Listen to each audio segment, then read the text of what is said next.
From the biography of Billy. Of course, during his stay in India in 1964, Billy did not only stay in the Ashoka Ashram, but he also moved around in the nearer and wider surroundings of the ashram, often also with the help and in the company of Asket, as is evidenced by various recordings he made in India shortly after each other. Thus, a story of his is preserved, which he wrote down in Madras on June 25, 1964, and which he had experienced shortly before. Adventures of a Globetrotter, page 161, and in which he also reflected profoundly on the conditions in India. Misery. Experience thoughts. 11:00 p.m. Indian time. A clear moon and stars glitter from the night sky, casting a faint light over the dark land. India, land of dreams of thousands, land of beauty, peace and happiness, India.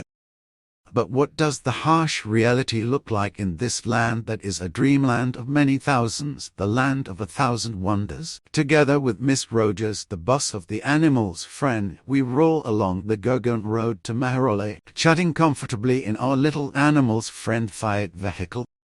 In the back of the car sits Mr. Prem Singh, the first flunky of our staff. Unfortunately, he only speaks Hindi, and so there are some difficulties with our communication because my command of Hindi is very poor. Miss Rogers therefore translates word for word from English into the language of the Hindus, which she masters perfectly as she was born in India and also grew up here. We are chatting comfortably when suddenly a hunched figure appears in the headlights of our car, lying in the middle of the road and breathing convulsively. It appears to be a man lying there, old and weathered like 100-year-old oak. Hard the brake shoes grip and bring the car to a stop. We get out and quickly approach the figure lying there. It howls for mercy and screams for bread. Hunger, damn hunger, has this piece of man lying here on the road screaming his soul out to the throat. In addition, only his upper body is clothed with a torn scrap of cloth, and his emaciated, naked abdomen offers itself as a starved skeleton to our eyes. Now we see the figure more closely, a woman half-starved and nearer death than life. We cannot tell from her face, from her head, or otherwise from her upper body that it is a woman, for the head is clean-shaven and the face is streaked with so many deep wrinkles, and the body so emaciated that it might as well be a man. Only the abdomen, the genital area, brings us clarity as to whose sex the figure is.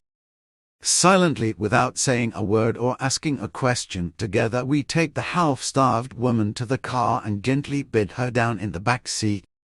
There will still be time enough in the morning to ask and speak. Now first the said remnant of a human being brought to our mission and gently feed. That is the most important thing now. We still have 3 miles to go to the mission. Then we put the woman into a bed and feed her very carefully with some broth. There is nothing more we can do now, because no doctor will be found to drive out here at night. It would be a miracle if one of the Indian doctors were to come here during the day, except for our vet, Dr. Sharma. So we lay down to rest and want to see more the next morning. The first thing I do on this new morning is, of course, to go to the old woman. But when I arrive at her bedside, I can only see that she had died during the night. Prem Singh, who was also standing at the bedside and had been keeping watch all night, makes it clear to me by gestures that the woman had said a few things to him shortly before she died. So I was just about to go and see Miss Rogers so that she could translate Prem's knowledge from Hindi into English when she came in the door.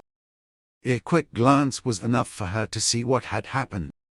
She crosses herself 3 times because it is so in her faith. Then she translates Prem Singh's words to me 2 weeks ago. The 47-year-old woman left her home in Calcutta because her husband, a railway worker, simply threw her out on the street because he was marrying a younger woman.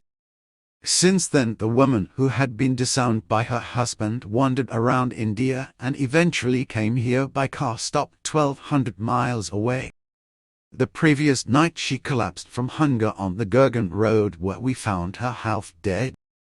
Our help came much too late, however, because that very night she exchanged her life on earth for that of Nirvana.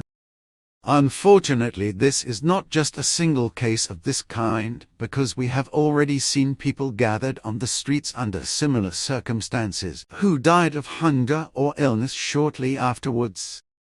A dead man of 72 years was lying on the road to Madras, South India, was renamed Chennai in 1996. Only a few weeks ago, and it was only 3.5 hours later, when we came back on the same road, that the dead man was taken away, and only at our instigation when we went to the city police inspector and raised a ruckus.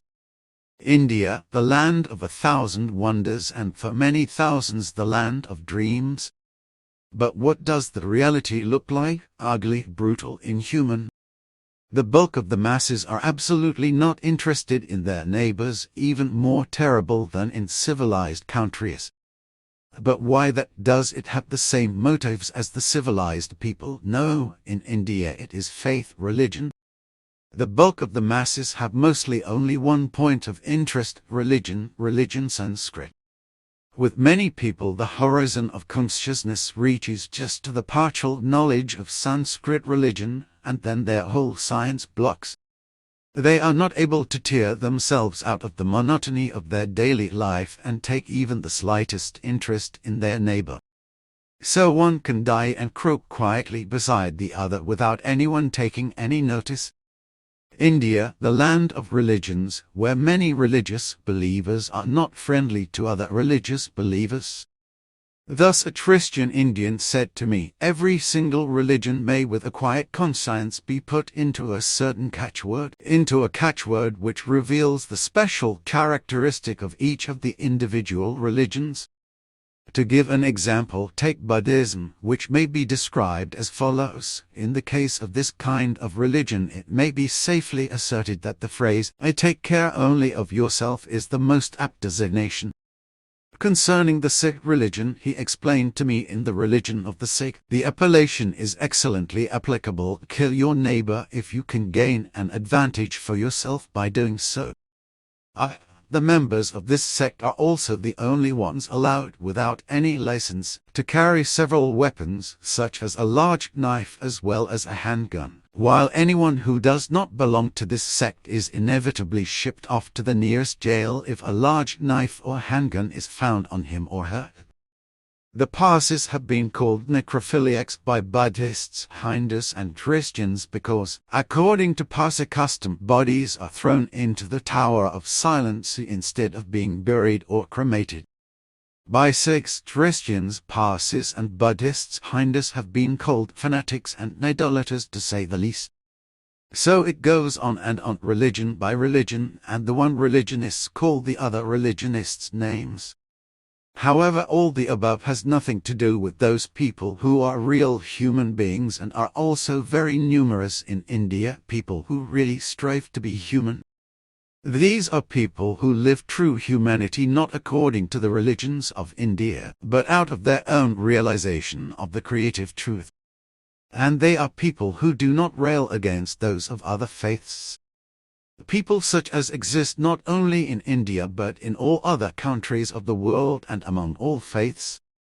They are the ones who, though they do not perform miracles, do great works in the sense of being truly human, and they have only one thing in common with the common people, or the high priests of the most diverse religious faiths, who live, think, feel and act only for their own faith and for their own good alone. They are beings of the species human, but their humanity makes them human beings who are real human beings.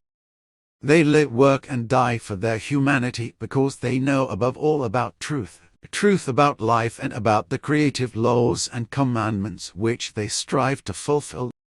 Facts which are absent from the common people because they do not strive in any way for the effective truth of creative and natural form. India, the wonderland of dreamers. All their lives these dreamers save up to be able to see India at least once in their lives. But what do they see when they are once able to travel through the country? Nothing, because they are just travelers. travelers who travel and see only what they want to see.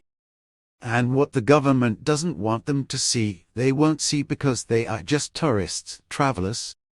Even thousands and thousands of professionals who are sent to India by their companies for certain work and as country representatives and so on, they don't get to know the people and the country in its reality because they don't see behind the scenes, even if they live or have lived in the country for years.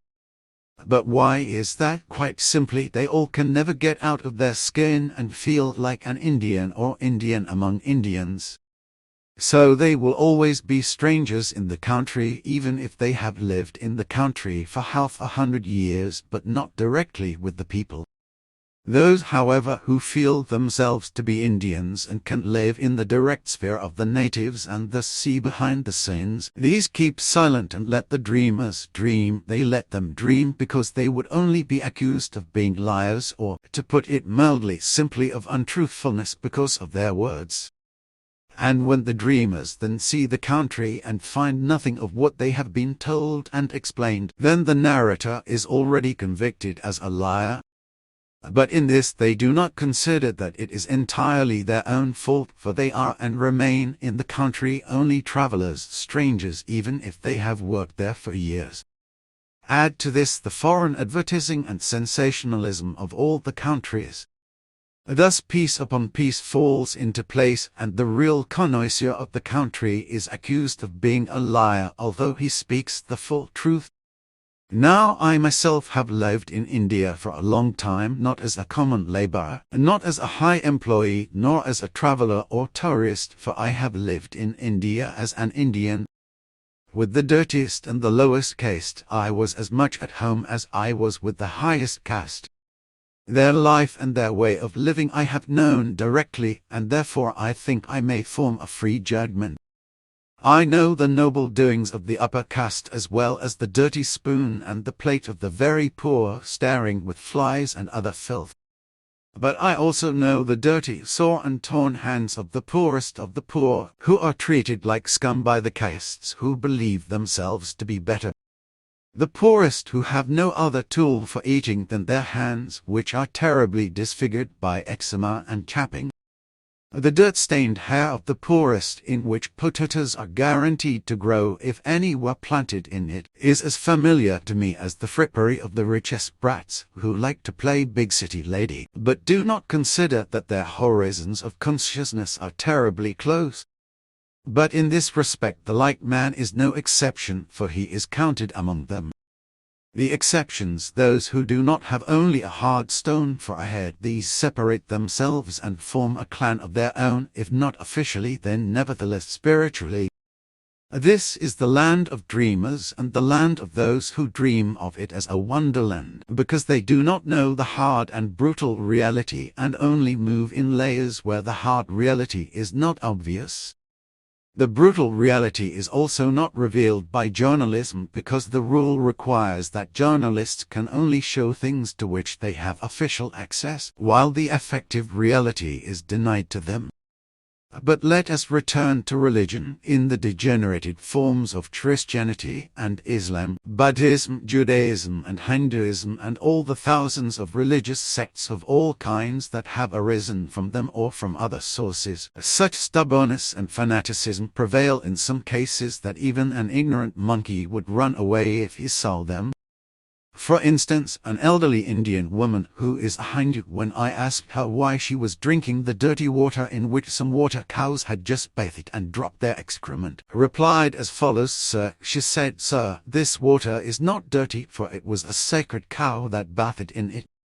Why are we still asking about the mentality of the common believer here when we get answers to our questions like this? Does this really still have anything to do with religion? Or is this just fanaticism, which can certainly be answered 100% in the affirmative without question? Fanaticism and dumbing down of the people to the highest degree, fomented 1,000 times by fanatical and money-greedy priests, clergymen, bigwigs, rabbis, monks, gurus, masters and popes and the like. But it is worth mentioning here again that the real human beings have not the least to do with this whole affair, for it is they from whom the broad masses practically learn to really live, by teaching the bulk of the truth of life, because the broad masses lack the understanding and the realization that it is just being a real human being that makes a human being a real human being, a truthful human being, a knower and a fulfiller of the creative natural laws and commandments. This is a part of India, the land of 1,000 wonders and beauties. Madras, June 25, 1964. Except Wikipedia on Madras. Since 1996 the name of the city is officially Chennai, but the old name Madras is still common. Both names have been in parallel use since the 17th century. Chennai is short for Chennapattinam, Pattinam meaning city, and was apparently the name of the settlement formed around Forts George, founded by the British in 1639. The name is usually derived from a local ruler named Chennappa. Madras or Madrasapattinam, on the other hand, seems to have originally been the name of a nearby village. The origin of the name is unclear. Suggested derivations have been from the Arabic word madrasa for madrasa, the Portuguese Madre de Deus, Mother of God, after a church of the same name, a Portuguese merchant clan called Medeiros, and even the Sanskrit word Mandarija, realm of the simple-minded. After the two places had grown together, Madras became the name of the city in English, and Chennai remained in use in Tamil. In 1996, the DMK equals Dravida Munnettra Kazhagam, Dravidian Progressive League is a regional party in the southern Indian state of Tamil Nadu. It originally fought for an independent Tamil state, but today its demands are limited to the preservation of distinct Tamil identity and culture within the Indian nation. Government of Tamil Nadu that the official name of the city was changed from Madras to Chennai. By erasing the name Madras, which was closely associated with British colonial history and perceived as non-Tamil, it was possible both to serve an anti-colonial sentiment and to emphasize the Tamil identity of the city. Similarly, colonial-era name forms have been replaced for a number of other Indian cities. At Ashoka Ashram, Billy had already met Prem Singh and her brother Kanval, who was 2 years younger, the granddaughter and grandson of Swami Dharmawara, who were children at the time, during his first stay in 1962. Prem was about 10 years old. She would often sit outside on a stoop and watch Billy as he walked around the ashram grounds with Asket, engrossed in deep conversation. Asket, for her part, apparently also watched the little girl, and as Prem recounted many years later, she would occasionally appear in Prem's dorm room in the evening, sit on the edge of the bed, and sing or hum a tune to her until the little girl fell asleep. Years later, Prem Singh was now working as a secretary in the diplomatic corps of Cambodia at the United Nations, UN. She spoke about her childhood experiences in the Ashoka Ashram, which Michael Heisman, who was editor-in-chief for magazine 2000 at the time, summarized as follows. Prem Singh, former United Nations diplomat for Cambodia, lived as a child in Ashoka Ashram, Mehrauli, New Delhi, India. Her grandfather was the head, no equals Buddhist monk, of the ashram. She saw Asket with her own eyes, that is to say, she saw Maya and Asket together several times, and saw Asket's beam ship hovering over the ashram more than once. Once she entered her grandfather's ashram and saw 2 strange men dressed in white robes sitting on either side of her grandfather and talking to him. She caught part of the conversation, and when the conversation was over, the men suddenly disappeared, apparently in the same way that Maya often did herself at the beginning of a contact. So Prem knew then that these men were not of earth. A few years ago, 1999, the highly respected official gave up her anonymity and spoke out in front of crowds to tell her story. And what Pray tell, would she gain by doing so, other than possibly earning the same ridicule as Meyer? Sasha, an Indian, taught Prabal Hindi. Since Prabal and her brother came from Cambodia, they had to learn this language. She did not look much older than Prabal and was perhaps not more than 20 years old when Prabal was 10 years old and had seen Meyer in 1963. Note, correct is 1964. Here Mehrauli man had received a wrong date, together with Asket. At that time Meyer still had his left arm. Sasha is also a witness to Prabal because she spoke to her several times briefly about the woman, aesthetic, whom others called a goddess or something, and about her ship in the sky. Mrs. Sasha herself also saw ray ships over the ashram. For this reason, Mrs. Sasha is an important witness and corroborates Prabal's testimony. Furthermore, in an article entitled The Fall Meyer, Under the Loop, the Meyer case under the magnifying glass, in magazine 2000 in May/June 1999, Mehrauli man wrote, inter alia, the following. The main witness was Prabal Cheng, the granddaughter of Dharmavara, like him a native of Cambodia. Dharmavara is a highly respected man in his country. Before he renounced all earthly things and donned the robes of a monk, he was the chief magistrate of the land and a close confidant of the king. Prabal's father was a high-ranking diplomat and was on a diplomatic mission to India in the 1960s while she and her brother were growing up in their grandfather's monastery. There, a young Swiss man caught their eye, not only by having two monkeys as constant companions. He named them Emperor and Empress Hanuman, after the mythical monkey king of the Ramayana, but also by his piercing eyes. He is friends with the goddess, the gardener told me, and soon Prabal too saw him wandering around the monastery garden, often for hours, with a small, slender, long-haired woman with a round face and unusually long earlobes, dressed in overalls.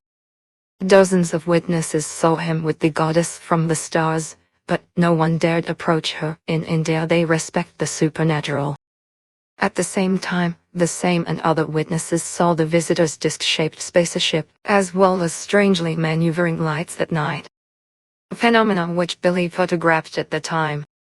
The second witness, Prabal's Hindi teacher Sashirad, confirmed the sightings. She herself witnessed the appearance of a large black disc over the ashram, and when she saw one of the photographs, she confirmed that it corresponded to her sighting. She had also heard about the sightings from numerous eyewitnesses. About Prabal Cheng herself told at the center and how she described the story. An article entitled The Circle Closes was published in the Voice of Aquarius Time in January 1998, which is accepted here. This story begins in 1964 at the Ashoka Ashram in Mehrauli, India, where a little 10-year-old girl and her brother, 2 years younger, are being brought up by their grandfather.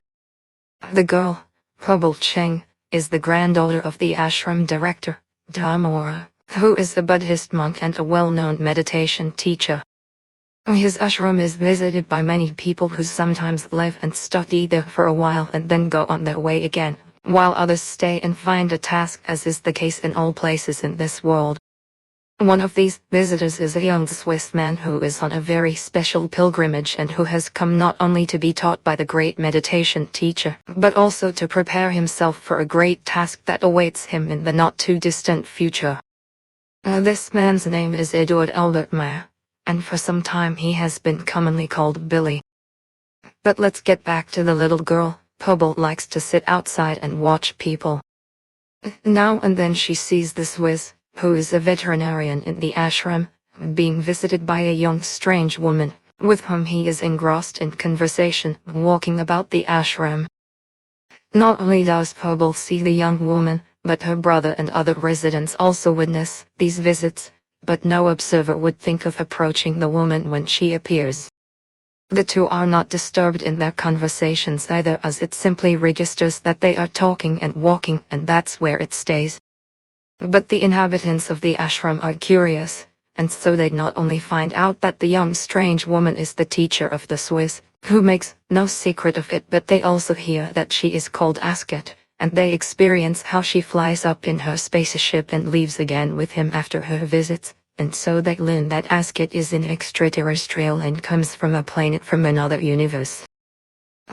Another experience that had obviously made a very lasting impression on Billy and which he never forgot again was the encounter with a Buddhist monk at the gate of the Ashoka Ashram, which he however only recorded in writing many years later and unfortunately undated.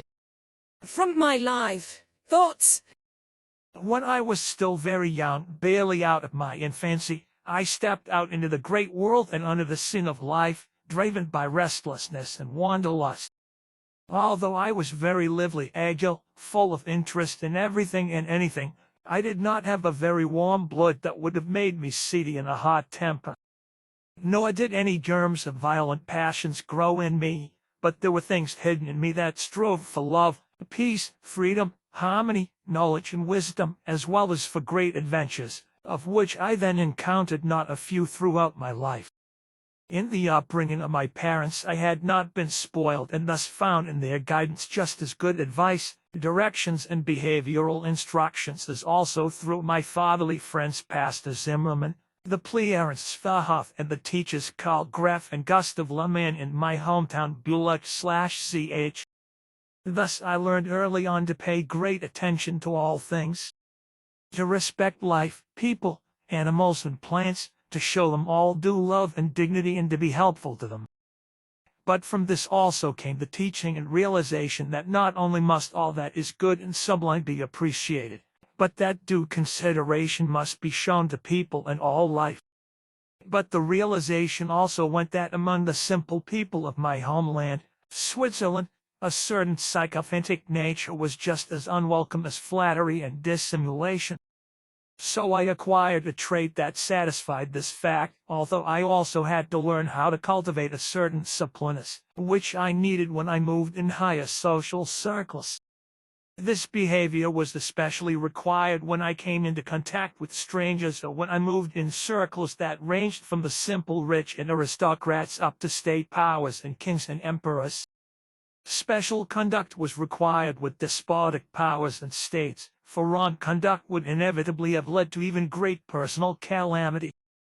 To go through the lessons of life, no theoretical teaching helps, for practice is always required, and only from it do experience and actual experience emerge.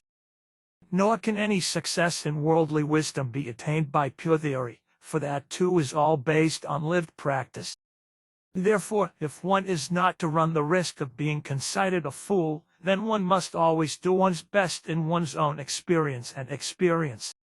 And I was fortunate enough to learn these lessons, but it must be said that I did not come by them cheaply, but had to work hard to acquire them. Through their very own experience and learning, they became most salutary effects in me and imprinted themselves deeply in me. I remember an incident, an event in India, when in the summer of 1964 I was sitting at the gate of the wall entrance to the Ashoka Ashram in Mehrauli and pondering. Not far from me sat a very aged Buddhist monk, a dignified old man, who eyed me with interest. Sitting lonely as I was, he suddenly rose and approached me to have a conversation. Honored, I rose and answered him. We talked about various things of which I had some knowledge, and he was very pleased with all that I told him.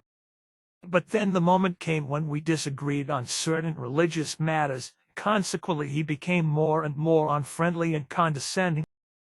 Clearly he was annoyed that he did not understand what I was trying to explain to him.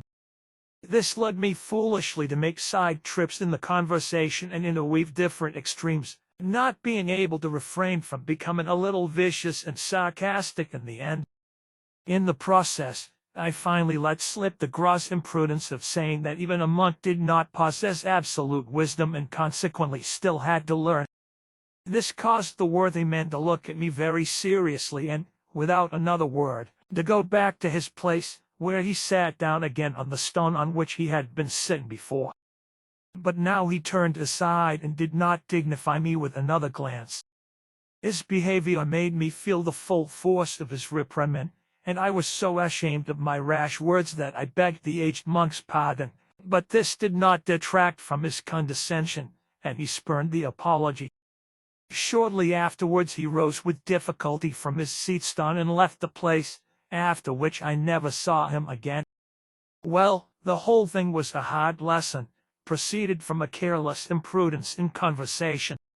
Though I was then secure in the knowledge that my words were right, and even now I must think so, yet in speaking the truth I wanted a man who could not understand it. And today I know with certainty that no man should ever be hurt with words simply because he does not understand the truth. The duty in such a case must be to remain silent or to find explanations through appropriate paraphrases that are not hurtful. Through my experience with the worthy I became aware that never too much and never too little may be done, and that within the framework of what is right only that counts which can be represented consistently, specifically and towards one's fellow man without disadvantage. Only in this way does it not become apparent that one folly is committed or another is to be made good. Consequently, there must be fundamental planning, both in action and in the use of words, so as not to cause things that are not intended and that do not give rise to contradictions.